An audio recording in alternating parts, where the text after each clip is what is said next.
Eu quero novamente agradecer o convite dessa comissão. Eu vi muitas coisas importantes, interessantes, aprendi algumas, outras nem tanto. É lamentável que alguns deputados, tenham usado da tribuna, do microfone, para fazer o seu showzinho particular para suas câmeras, para o seu eleitorado, para contentar aquele eleitorado e não falar aqui. Senhor presidente, em especial isso. Eu exijo, professor, sou parlamentar, ninguém está fazendo um showzinho aqui não. Censura agora? Ninguém está fazendo censura. Por favor, vamos permitir que o orador siga com as suas palavras. Por favor, professor Gilberto, tenha segurado a palavra.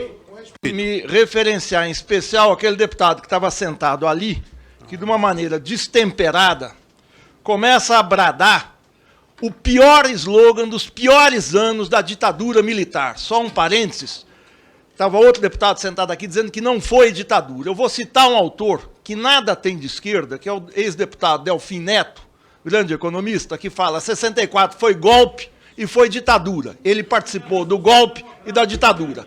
Então, ele reproduz dizendo o seguinte: quem não está contente, vaza. Quem não está contente, vaza. Essa é a fala da ditadura. Esse é o defensor da ditadura. Como quem não está contente, vaza? Naquela época, se falava ame ou deixo. Se eu não estou contente, eu vou estar aqui dentro para brigar, para que militares daquele tipo não façam o que estão fazendo, é entregar as nossas riquezas, e o nome é entrega. Não entregue o pré-sal, não entregue a Embraer, não entregue esse tipo de coisa. São comunistas, vazam. Eu sou professor universitário, sou cidadão e sou comunista. Qual é?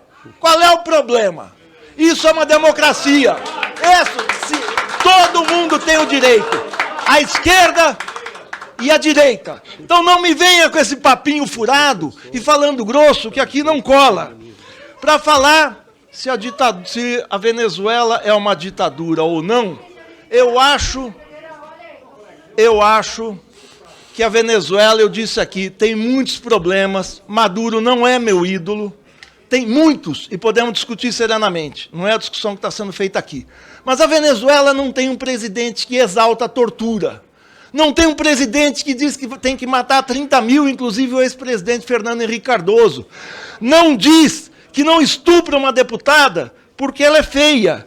Não exalta os piores anos da ditadura.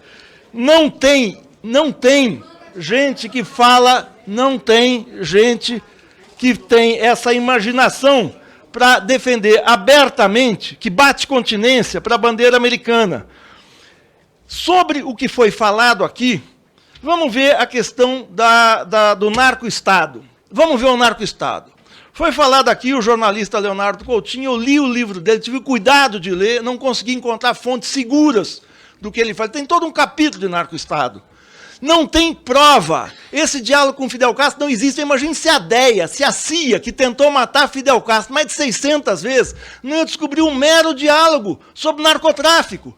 Na Venezuela, não tem avião presidencial transportando 39 quilos de cocaína. E eu não estou dizendo que tem tráfico no avião presidencial. É que o general Heleno, que não olha muito bem as coisas, não conseguiu fiscalizar o avião. Precisou a polícia espanhola ver isso, mas eu não estou dizendo que tem tráfico aqui. Então, eu não pego algo que é circunstancial e ponho isso como prova. Deve haver tráfico na Venezuela, claro, em qualquer lugar. Tem as milícias no Rio de Janeiro, operam tráfico. O tráfico está entranhado em várias sociedades. Agora, tirar daí que é um narco-estado, isso é showzinho particular, é falar para as câmeras, sem prova, sem definir o que é. Como é que é? O deputado perguntou da imprensa lá. A imprensa lá xinga o Chaves, o Maduro, a imprensa fala o que quer, mas a prova maior é a seguinte: o senhor João Guaidó incitou uma invasão do seu país. O João Guaidó foi para a fronteira, junto com forças americanas, brasileiras de outro país, incentivar que se ocupasse militarmente a Venezuela. Apoia os embargos. Vocês imaginam se o Bernie Sanders, nos Estados Unidos, faz isso chamando a China e a Rússia para colocarem navios na fronteira, para fazer um showzinho lá na fronteira com o chanceler Lavrov da Rússia, para tentar fazer algum tipo de sabotagem nos Estados Unidos, seria preso na hora. Juan Guaidó voltou à Venezuela, tá livre, tá solto, falando o que quer. O que ele não consegue é regimentar a gente. O que ele não consegue é sensibilizar as pessoas. Fome na Venezuela. Os senhores já visitaram a periferia do Rio de São Paulo, o Nordeste, a fome aumentou no nosso país no último ano. A fome que tinha sido debelada do nosso país aumentou no nosso país. E tem gente aqui com tanto ou mais fome como lá. Então, vamos medir os pesos, falar quando a gente tem autoridade aqui. Sobre expulsar embaixador, eu acho engraçado, as pessoas citam a Constituição, e a Constituição fala no seu artigo 4, como foi mencionado aqui pelo Coutinho, a República Federativa do Brasil rege-se nas suas relações internacionais pelos seguintes princípios. Parágrafo 3º, autodeterminação dos povos. Parágrafo 4º, não intervenção. Pedir expulsão de embaixador é quase que assular uma intervenção. Para que o Brasil faz isso? Perde o diálogo, perde a autoridade no continente, perde a seriedade no plano internacional, como vem acontecendo de forma acelerada. Falar de trabalho na Venezuela, que não tem emprego. Não tem emprego. Eu fui o primeiro a falar, tem 1/3 da população economicamente ativa está desempregada. E o desemprego no Brasil? Vamos falar também, não é que eu quero fazer, mas vamos ver se a gente tem autoridade. Um desemprego de 13% da população economicamente ativa, que acarreta 30 milhões de brasileiros desocupados, sem esperança. Vamos falar de gente indo embora? O número de brasileiros que está saindo do Brasil hoje é enorme, é enorme. Então, não vamos vir com esse tipo de coisa, que a gente faz o show particular, cola nas nossas bases, mas não tem consistência, porque não tem prova, não tem evidências.